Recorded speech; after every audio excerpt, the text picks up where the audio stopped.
What we're going to be doing is actually creating the cover for your ebook. This is one that I actually made just recently for a small product launch that I'm doing. This is the freebie that I'm using for it. As you can see, it has this professional look to it. I went ahead and I did all this design. If you don't do design, I will have some resources at the end that will take care of all that. But in the meantime, if you're do-it-yourselfers, this is perfect little video for you. So let's go ahead and dig in. The first thing that we're going to be doing is working with Photoshop. But before I get into that, I do want to say that you can use GIMP, which is almost exactly like Photoshop. It has a lot of the same features, and it's absolutely free. And so you can do like most of these editing. I use Photoshop, so I'm not sure like all of the key bindings and all where everything is. But there's plenty of videos out there, lots of things that you can use for it. And so yeah, that's just a little alternative.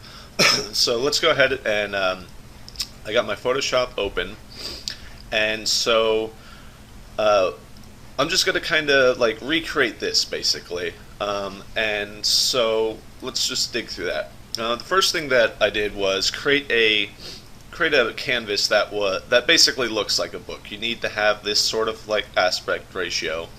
And then from there I'm going to go ahead and unlock the background. And so obviously I had this deep blue, so I'm going to go ahead and dig through this. It may not come out exactly the same, but we're going to try to get kind of close. So I'm going to go ahead and fill that in. That looks a little bit more muted. So let's try bringing that around here. No. Let's try doing it around there. So, okay, so now that we have our background, we're going to go ahead and create a new layer.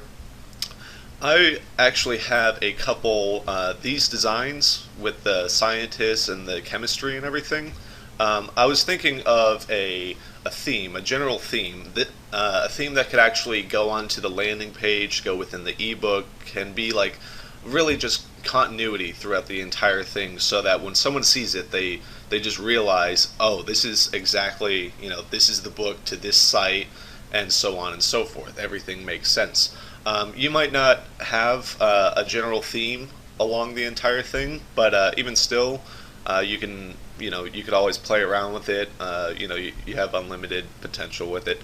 Anyways, so the first thing I did was I wanted to add a little bit of design elements, and I went ahead. There's a lot of great resources on the web. Obviously, if you just type in Photoshop brushes, you'll just find all sorts of, Google's your friend. And so you can dig through all of these brushes and textures, and you could download this, and you can download that and have that as part of your design. This site's actually really, really nice. And then also another great resource that you might want is called DaFont.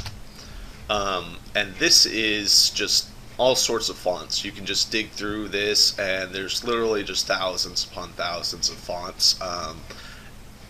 You can almost get like lost kind of digging through that. I actually like that. It's kind of cool.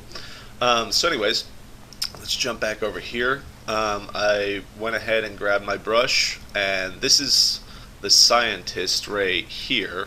As you can see how it kind of outlines. I'm going to go ahead and bump that to black because I had that as part of it.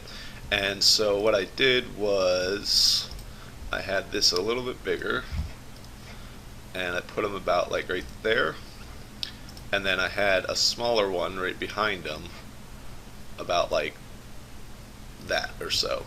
So I mean, that's kind of close. The next thing that I did was I went back into my brushes, and I was looking at all these little chemistry designs and stuff, something to kind of like add a little flair to it. So we can just dig around, play with this. That's actually really cool. So actually go ahead and create another little layer, and if we were to say put something like right there, So that's looking awesome, right? You could always play around with it, move it around, make it smaller, um, make that a little bit smaller, whatever.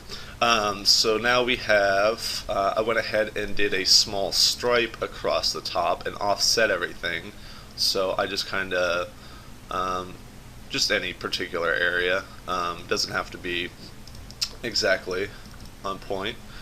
So then I filled that in with white, dropped the opacity to about 20 or so, so it just kind of has this stripe. I'm going to go ahead and add another little design element on here. So let's see, let's add in, yeah, let's add in one of these. So we're going to bump that up a little bit. So here we have that. I actually also lowered the opacities on these as well, so it looks like it's actually part of the background. So let's bump these down. Let's see. So here we are. And so the next little thing is I created this. This is just a font, and I modified it. Some of you might know that this is like the exact same font as Merlu. I just wanted to go along with the same theme. So what I did was, this one is actually called, what's it called? Bada Boom BB. And again, you can go to DeFont and you can find that. So over here, let's go ahead and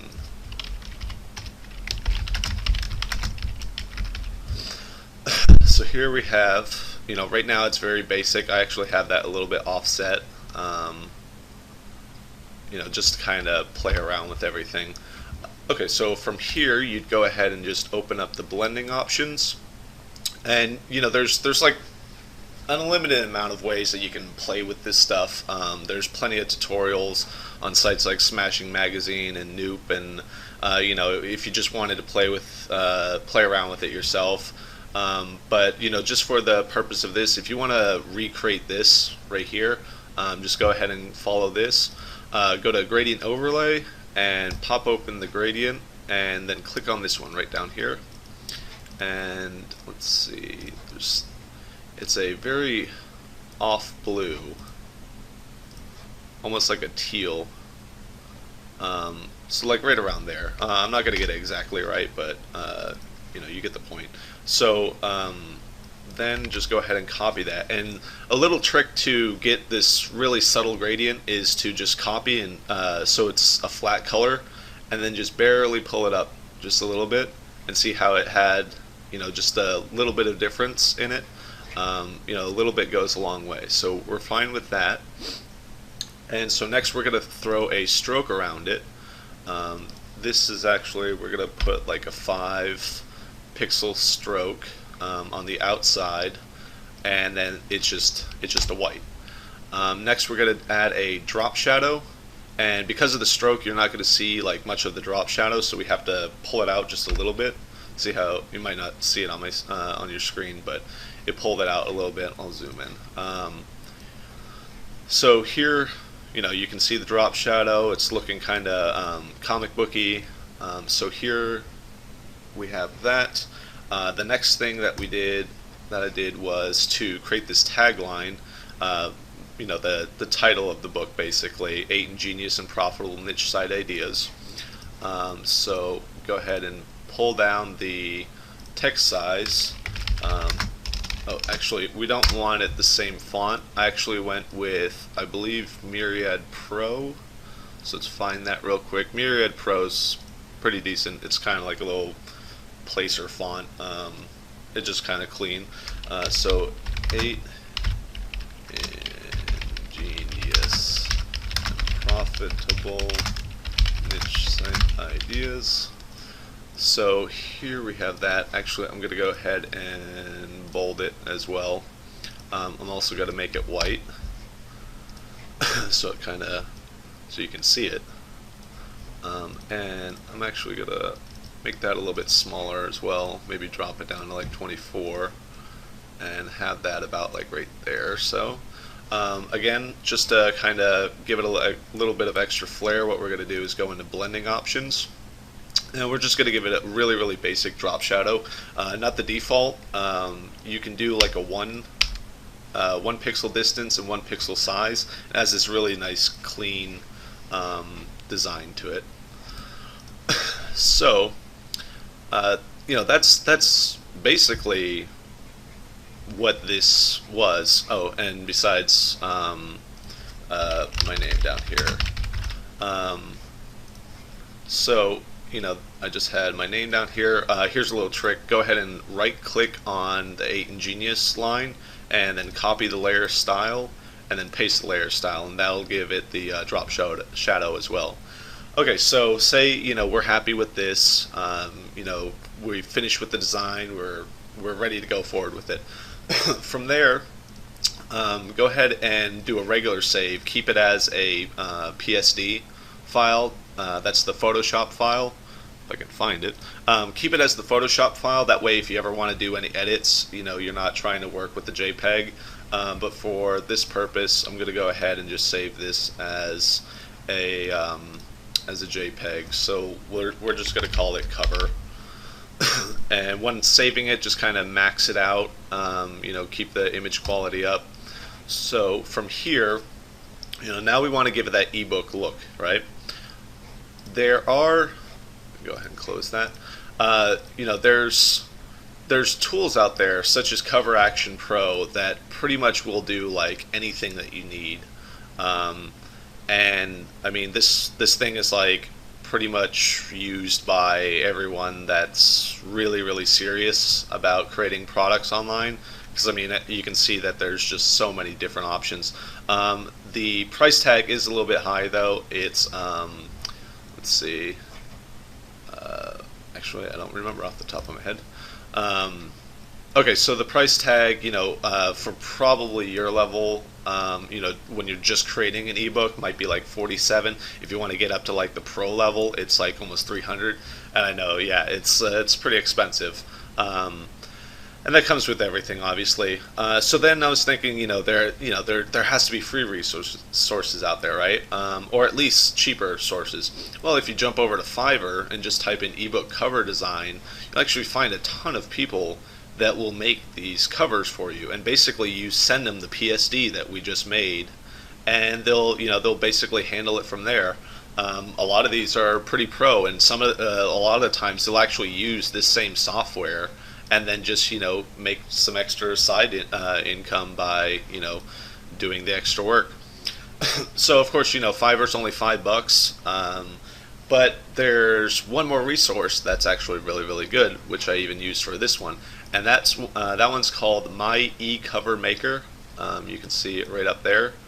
And even though this does have a paid service for something like $10 or so, you can go and create these free versions. You can actually see right here, so these top ones are free, and for the most part, these can handle all of your like first ebook creation, and then it eventually expands out and everything.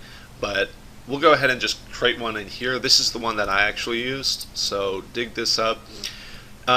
The cool thing about this also is this has a built-in editor, so if you didn't want to do it in Photoshop, you can actually use all of these and add fonts and graphics, and you can do like everything in this. I just like to have a little bit more control over what it looks like in the end. So then what I'm going to do is go ahead and choose the file right here, and then open the cover, and it'll process it real quick. From there, it wants you to crop it, so just kind of like grab it up in the corner. Try to grab it as close as possible. Okay, so grab it up in the corner. Oop, hold on. Grab it up in the corner and then pull it down. Hopefully everything stays within the appropriate size. So here, we've grabbed that, and then we're going to go ahead and crop it. It'll sit there and it'll generate the cover.